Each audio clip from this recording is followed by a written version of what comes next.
Val, the wedding DJ commitments. The purpose of this lesson is to talk about the commitments or core behaviors that you should consider as becoming a wedding DJ. And a lot of these core behaviors would work for other jobs and other fields as well. So it's not limited to just being a wedding DJ, these commitments that we're about to go over. But I have 9 core principles that I want to talk to you about. And I think that these are going to set you up for success if you follow them. You know, the main purpose of this program, as we've said, is to give you the tools that you need to create a wedding DJ business. And as we think about the tools that you need, sometimes you need core commitment tools, you know, some thinking tools and some kind of internal memory tools about how you're going to operate, how you're going to approach things. And this lesson is all about that. It's kind of the internal software of you as a person. And we've got 8 commitments that we're going to go over. So let's go to the first one, a commitment to excellence. Excellence is all about the details. It's all about going above and beyond and blowing people away. You know, people have expectations, and when we exceed them is when we get to that place of excellence. We get to a place where we're not just getting the job done, but that we're going above and beyond. And excellence is having a bias toward action, from not just sitting around and thinking about stuff, but jumping in and getting stuff done. In the book Scaling Up Excellence, they talk about dissonant details, and people that are excellent, businesses that are excellent, go after dissonant details. So you might say on your website something like, I am very organized.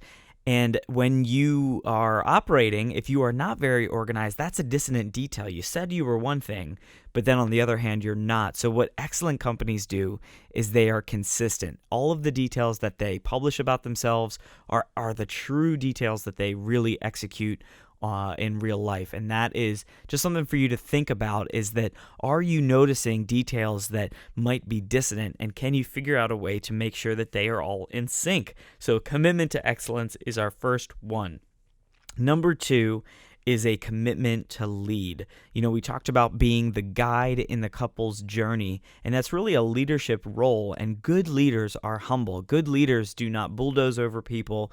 Good leaders have a way of making everybody else feel like they're figuring it out on their own. So when we talk about leadership, we also talk about being the guide in their journey. And we've talked about that, but it's also a commitment to lead yourself first, to know yourself, to, know how you think, to know how you're wired, to know a little bit about your personality and how you may lean in one direction or the other, so that you're aware of that in the moment. It's a commitment to take initiative and to show others the way, that you're going to be active, that you're not just going to stand around and wait for somebody else to do something, but that as a leader, and as you are making this commitment to lead as you do weddings, you're jumping in, you are showing people the way, and doing that from a place of humility, doing that in a really healthy way. So it's a commitment to lead. Number 3 is a commitment to learn. Great leaders and great business owners are learners. They are not content with just what they figured out at one point in time. They're constantly learning new things. So when you don't know something, you take the initiative to figure it out. When you're curious about how something works or why something works, you dive in and you figure out why it works that way. It's a commitment to figure out how other vendors operate, to be curious about their world, to be curious about challenges that they might have, because that's going to help you as a DJ and as a business owner to be able to operate better and to be more cognizant of what they're going through on their end. So a commitment to learning also extends to music. Are you figuring out new music that's coming out, new genres? What are some new trends that people are doing? And are you reading articles? Are you listening to new music as it's coming out? Are you following the best practices from other DJs and what's working? Are you looking at the new equipment catalogs? Are you seeing what stuff that you might want to sell while you still can, and etc.? So it's all about learning new business principles, learning ways of making sure that your business is on autopilot and that it's growing in a healthy way. So a commitment to learn is really a commitment to make sure that you're investing in yourself and you're investing in, all the stuff that you're a part of, that you're not just going to play the role of ignorance and say, well, I don't know about that. You're going to jump in, you're going to figure it out, you're going to learn because you're a learner. And the fact that you're listening to this course right now shows me, and it shows anybody else that's in this community, that you are a learner, that you're not content with just sitting on the sidelines, but that you want to figure out all about the inner workings of things, all the different moving gears and the moving parts that fascinate you because it helps you operate better. Number 4 is a commitment to prepare. Now, preparation is what is going to set the good DJs away from the great DJs. The great DJs take time to make sure that their music is backed up, to prepare their timeline, their documentation, that it's all in right order, that they've looked at their equipment, that they've prepared their equipment and their bags and their totes and the way that they're transporting the equipment to the gigs, that they've prepared, and they're not just showing up at the last minute hoping it's all going to come together. Preparation is really about being proactive. And when you're proactive, you're thinking about how it's going to be in the future, and then right now in the moment, you start acting as if. You start acting as if right now you are about to do the wedding, so you make adjustments and you start looking into things and you start preparing your equipment so that when you leave, you know exactly what to expect, and you even have a backup plan, so you're prepared. You have a plan A, a plan B, a plan C, and a plan D. You've got battery backups figured out. You've got music backups figured out. You've got extra cables. You've got extra equipment just in case something goes wrong. So preparation is more than just your equipment. It's also thinking about communication. Have you anticipated things that might go wrong and prepare, have conversations, have, proactive conversations about what might happen if you don't figure out some of those details with the other vendors and stuff like that. So preparation is a big commitment because it takes time, it takes thinking, and often you have to think pretty hard, but not as hard as you think you have to think. So a commitment to preparation is great for any business owner, especially wedding DJ business owners. Number 5, a commitment to execute. So execution is all about just doing it, getting stuff done, doing whatever it takes. Again, we're talking about this active mindset, this bias toward action, that you're not content with just sitting on the sidelines and watching things. You're not content with being ignorant about how things are done, but that you take action, you execute, you take the things that you learn and then you put them into motion. You take the stuff that you're learning from this course and you figure out how to apply it to your life and to your business and to what you're doing. And then a commitment as you're planning with people. So we talked about the commitment to preparation, to take all of that prepared info and actually make it happen so that you know how to execute, you know how to perform, you know how to make it happen. And it's this idea of a whatever it takes attitude. I'm going to do whatever it takes to turn this around. I'm going to do whatever it takes to make this event a success. So a commitment to execution. Number 6, humble, a commitment to be humble. Humility is less about being, I'm going to become humble. It's more about not being arrogant. So it's about not being a jerk. It's about not prioritizing your opinions and your ego over everybody else. So when we talk about how to be humble, what we're talking about is just be nice.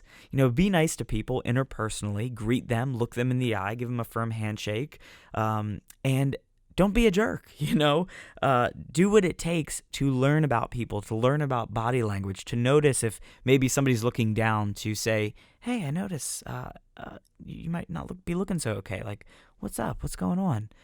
And sometimes people respond well to that. Sometimes they don't. But a commitment to be humble is a commitment that you are not going to be a jerk, that you're going to be nice, and that you want to learn how to perceive body language and how people are responding. A humble leader is one that people look to, and that's what separates, again, the good guys from the best. Because you can have a great DJ who is a jerk and who is arrogant, and then you can have another DJ that's humble and has taken the time to get to know people. So think about people smarts. Think about how to read body language, how to just humble yourself, remind yourself that it's not all about you. So humility is reminding yourself it's not all about you. And guess what? It's not. And that's okay. You have an important role. You're going to do a great job in that role. But at the end of the day, it's not all about you. And that's awesome. So a commitment to humility. Number 7 is a commitment to being a great communicator. So communicator. Communicators think intentionally about the words they use. They take into consideration how other people are going to perceive the information, and they tweak it in a way to make sure that it's as easy as possible to understand. So communication is making sure that your email communication is good, that when you're on the phone, you're asking clear questions that get right to the point, that when you are in person doing a wedding, that you're being a communicator, that you're making sure people know what to do, how to do it, where to go, when to go there. So communication really comes down to your writing skills, your speaking skills, and your thinking skills. Can you think in your head? What are the higher order concerns here that are most important for everybody to understand? And what are some of the other mechanics that, may not be the first thing that you mention, but are really important to be proactive about and to be thinking through so that everybody's on the same page? Communication is making sure that everybody is on the same page about what's happening and that you know what the bottom line is. You know what the main idea is, and you take the time to figure that out so that as you communicate with people, they're very clued in on what it is that has to get done. And that's why we are so adamant about the timeline. That's why we're so adamant about very clear instructions when we do announcing and things like that. So that is a commitment to be a great communicator. And then last, a commitment to wow. So wow is this idea of fascinating your guests. Wow is when all of these things go well, you're able to get other people to look at what you're doing and go, oh my gosh, that's not normal. Most people just settle for expectations. They don't want to exceed expectations. So getting to the place of wow is getting to the place where you're not just meeting expectations, but you are exceeding them. One of the phrases that a lot of business owners will use is under promise, over deliver. So under promise is absolutely what you can get done, and then you're able to take all of those things and go way far beyond because what you promised was a little bit less than what you can actually do, and then you're able to exceed everybody's expectations. What you don't want to do is overpromise and underdeliver. So that's in the talking, and you're really beefing things up, and you're talking about how awesome it's going to be and how you're just going to create the best thing ever, and then you do the event, and it's less than what you promised, and you're going to be the last to know about it because people aren't going to tell you. People aren't going to say, wow, that's not actually what we expected. We thought it was going to be so much more. People aren't going to tell you that because usually people are nice unless, you really screwed something up. They're not going to come to you and say, man, that wasn't what you promised us. So think about how you can deliver wow experiences for people. You can do that by understanding your limitations. Don't promise a pie in the sky. Don't promise things that you can't provide with your equipment. You can tell people no because you know what you're able to actually accomplish. So understand the limitations of what you have. If you don't have wireless mics yet, don't tell people that you have wireless mics. Don't create an expectation of something that you can't fulfill. Now, if you don't have wireless mics and you're planning on renting them or you're planning on getting them or whatever, make sure that you execute one of the core principles that we talked about, and make sure you plan, make sure you test those out, make sure that you know how much battery juice they need and what frequency range they need to be on, and any other electrical issues that might come up. Prepare and execute and learn, do all the things that we just talked about. But delivering wow experiences is all about understanding where your limitations are, and then making sure that you communicate, hey, here's what I'm committed to doing, so a commitment to communication, but then you're able to go above and beyond that because you left a little bit of room to go above and beyond that. And one of the easiest ways that you can do this, one of the lowest cost ways that you can deliver wow experiences is to just be a real person. Don't pretend like you are, the best DJ that has ever lived. Go into it from a spirit of humility and look people right in the eye, ask people what some of their favorite requests are, ask people, as you're talking to them, are these speakers too loud? Can I position these in a different way? Take the time to get to know people on a personal level, and it's free. That it doesn't cost any extra for you to be nice to somebody, and that can contribute to a wow experience. But you will know what wow looks like because people will come up to you and they'll say, wow. I didn't expect that. And really it comes down to, at the end of the day, not overpromising and just making sure that you know what your limitations are, and then being able to execute and deliver exactly what you said you would.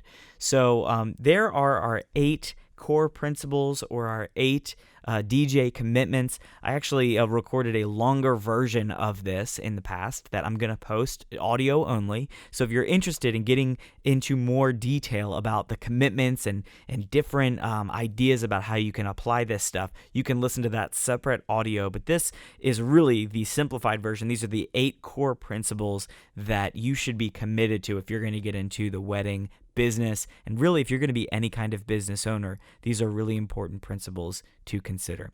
So I'll see you in the next lesson. I can't wait to see you there.